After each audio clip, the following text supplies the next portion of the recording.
आणि फायनली आज तो दिवस आला होता जो कधीच लवकर यावा असं मला कधीच वाटत नाही.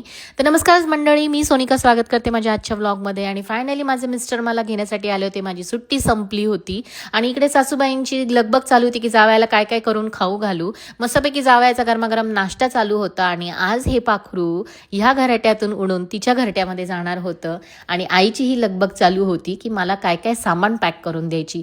भरपूर सारे काही सामान अशी मम्मी मला पॅक करून देत होती, काय देऊन काय नको असे तिला झाले होते. आणि मीही खूप जड अंतःकरणाने फायनली बॅग भरायला गेले होते.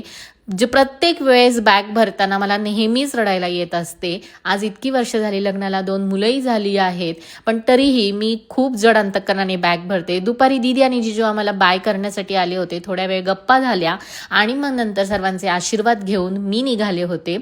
दरवेळेस मी खूप ठरवते की हसून बाय करायचं, पण माझ्याच्याने ते होतच नाही आणि मला काय माहिती नेहमीच माहेरून निघताना रडू येत असते. माझा मूड नीट व्हावा म्हणून माझ्या मिस्टरांनी माझी आवडती खालसाची लस्सी घेतली होती पिण्यासाठी. ती लस्सी एन्जॉय केली आणि आम्ही निघालो होतो शिर्डीला, माझ्या सासरला.